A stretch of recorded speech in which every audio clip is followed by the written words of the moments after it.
calvaire. Coucou, salut, moi c'est Simone Pégué, coach et motivatrice, communicatrice en relations publiques.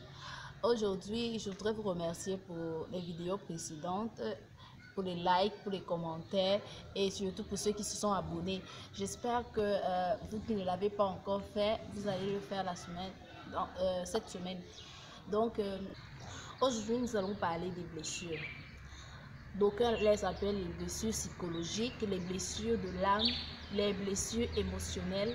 Enfin, peu importe le nom qu'on peut leur attribuer, ce sont des blessures en fait qui nous coincent. Ce sont des blessures qui nous font porter des masques, ce sont des blessures qui nous freinent dans notre destinée. Donc, c'est de ces 5 blessures que nous allons parler aujourd'hui d'après une célèbre psychologue, Lise Bobo. Elle parle de 5 blessures. Ces 5 blessures sont la trahison, l'injustice, l'humiliation, l'abandon et le rejet. Donc, nous avons 5 blessures. Et d'après les recherches des psychologues, nous avons chacun des blessures. À des degrés différents, mais nous avons chacun des blessures. Nous allons trouver rarement des personnes qui ont tous les 5 blessures ou des personnes qui ont une seule blessure.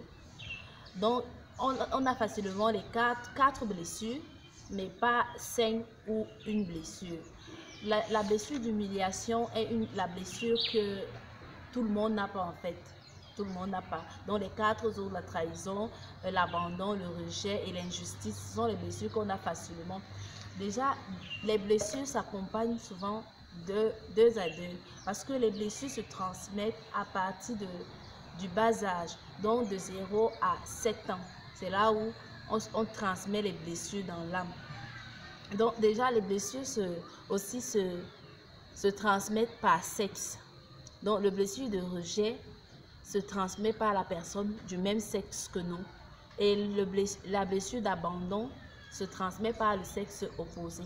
Ça veut dire que si je suis une petite fille et que ma maman m'a rejetée, parce que le rejet se transmet par le même sexe. Donc, ma maman m'a rejetée. Du coup, comme ma maman m'a rejetée, c'est injuste. Je trouve ça injuste. Je me retrouve donc avec la blessure de rejet et d'injustice. Parce que comme ma maman m'a rejetée, c'est injuste. Du coup, j'ai les 2 blessures. Pareil pour le petit garçon. Le papa l'a rejeté, alors c'est injuste. Il se retrouve avec les 2 blessures. Et l'abandon se transmet par le sexe opposé. Je suis une jeune petite fille. Mon papa m'a abandonnée, alors il m'a trahi. Donc, je me retrouve avec l'abandon et la trahison. Je suis un jeune petit garçon, ma maman m'a abandonné, alors elle m'a trahi. Donc voilà un peu les deux blessures qui vont ensemble. Donc le rejet va avec l'injustice, l'abandon va avec la trahison. Donc vous allez voir, un enfant qui a subi le rejet aura aussi la blessure de l'injustice. Un enfant qui a subi l'abandon aura aussi la blessure de la trahison. Donc, voilà un peu pour les 4 blessures. Voilà comment on acquiert les 4 blessures. Comment reconnaître qu'on a une blessure dans l'âme? C'est tout simple. Ça veut dire, il faut regarder comment est-ce que vous réagissez aux situations. C'est-à-dire que regardez avec du recul. Comment est-ce qu'on réagit face à une situation? Je vais vous prendre l'exemple d'une histoire que Carole, c'est une coach aussi, lors de son interview sur les blessures en fait. Elle nous raconte cette histoire où elle est dans un guichet où il faut faire la queue. Alors pendant qu'elle est en train de faire la queue, elle est avec plusieurs autres personnes. Et c'est là un monsieur arrive gaillardement, rapidement, et il se place en tête de liste. Et il veut qu'on le serve tout de suite. Déjà, c'était pas bien du tout, pas du tout. Mais son voisin ne supporte pas. Il se met tout de suite en colère et commence à bavarder, se mettre dans tous ces états. C'est impossible, c'est inacceptable, ce monsieur ne peut pas faire ceci, c'est injuste et il est méprisant. Quand Carole a regardé, elle a souri parce qu'en fait, c'est la blessure qui s'exprimait. Pour ce monsieur, c'était tout à fait normal parce que ce que l'autre monsieur avait fait, c'était injuste, c'était inacceptable. Alors, il doit se mettre en colère, il doit se mettre dans tous ses états parce que ce que le monsieur a fait, c'est inacceptable. Mais quand Carole regardait ça, elle voyait la blessure de l'injustice parler. Il n'acceptait pas ça. C'est vrai, les autres qui étaient aussi en rang trouvaient que c'était injuste ce qu'il avait fait, c'était pas bien. Mais il ne manifestait pas parce qu'en fait, la blessure, il n'avait pas la blessure de l'injustice. Donc, quand tu as la blessure de l'injustice face à une situation qui touche ta blessure, tout de suite, il y a les mécanismes qui s'enclenchent. C'est-à-dire, pour toi, c'est inacceptable. Ce que les autres peuvent accepter, toi, tu n'acceptes pas ça parce qu'il y a une blessure qui parle à l'intérieur de toi. Donc, ce monsieur ne pouvait pas savoir que, pour lui, il trouvait que c'est très normal, sa réaction, parce que ce que l'autre monsieur a fait n'est pas bien, mais c'est une blessure qui est en train de parler en lui. Donc, il y a des situations face auxquelles nous n'acceptons pas du tout. Nous n'acceptons pas, c'est-à-dire qu'on devient toute une autre personne parce qu'on a touché le point de notre blessure. Moi, je me rappelle moi-même, quand je marche en route et que je vois un homme qui tabasse une femme ou bien un homme qui opprime un enfant, je ne supporte pas. C'est-à-dire que je me mets en colère. Si j'avais la capacité d'aller arrêter ce monsieur, j'allais l'arrêter. Tout ça pourquoi? Parce qu'il y a une blessure au fond de moi. Donc voilà comment reconnaître une blessure. Face à une situation, comment tu réagis face à une situation? Quand tout le monde réagit normalement, pourquoi toi tu trouves ça inacceptable? Pourquoi est-ce que tu mets une barrière? Pour toi c'est inacceptable. C'est certainement parce que tu as une blessure que tu caches. Par exemple, tu peux aussi être en train de raconter ton histoire, ton enfance à quelqu'un. Et à un certain moment, quand on touche une partie de ton histoire, ça te fait pleurer. Tu pleures parce qu'il y a encore une blessure dans ton passé que tu n'as pas pu dire. Par exemple, il y a aussi des gens qui ne supportent pas qu'on les gronde. Vous voyez. Tellement ils ont été traumatisés, peut-être des parents qui brimaient, qui oppressaient. Ça fait que ils ont cela en mémoire.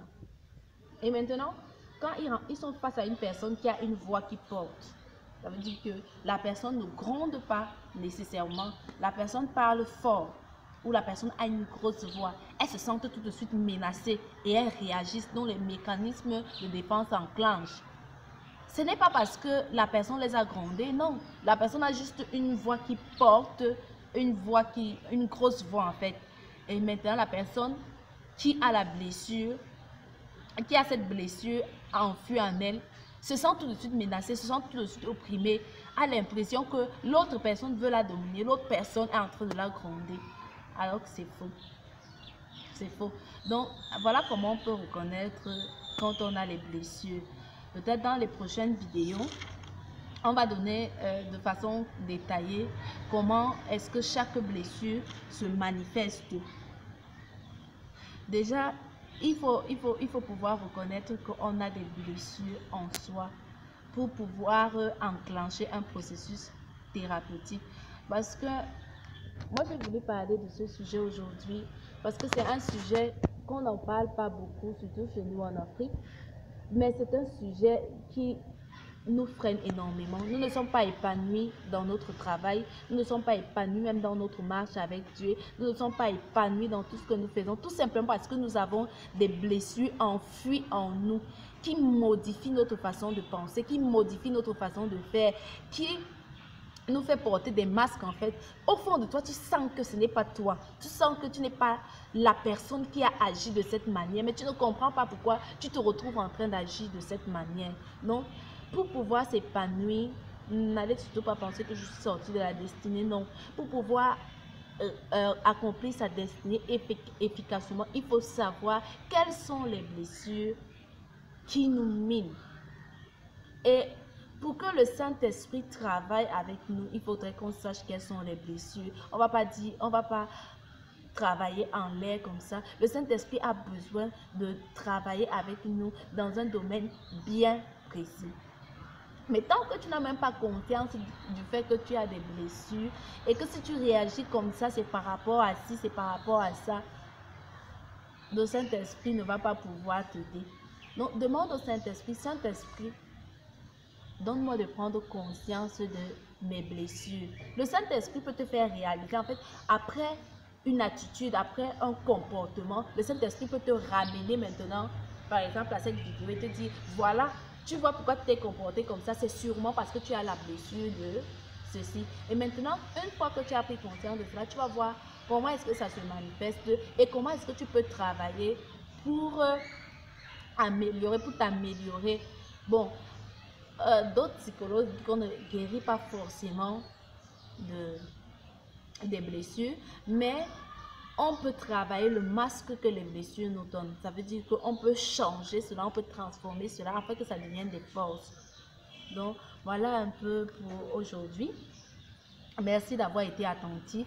Et j'espère vraiment que cette vidéo va vous aider et que vous serez bénis. Si cette vidéo t'a aidé, partage-la afin qu'elle puisse aider quelqu'un d'autre. Et dans les prochaines vidéos, abonne-toi s'il te plaît parce que les prochaines vidéos, ce sera le processus, la continuité de ce qu'on a commencé aujourd'hui. Afin que davantage nous soyons complètement épanouis et que nous puissions accomplir efficacement notre destinée. Donc si tu as aimé, like la vidéo, partage, laisse tes questions dans les commentaires. N'oublie pas de laisser des questions dans les commentaires. C'est un sujet très important et je suis sûre que beaucoup d'entre nous, on a des questions à poser. On a ressenti ça au moins une fois. À des degrés différents, on a des blessures. Ça veut dire qu'on peut avoir la blessure de l'injustice, mais ce n'est pas la blessure qui domine. C'est peut-être l'abandon qui domine, qui est dominant. Et on se dit que non, bon, moi, mais on a tous des blessures. Donc vraiment, laissez vos commentaires, laissez des questions. Je serai très honorée de répondre et de faire des recherches.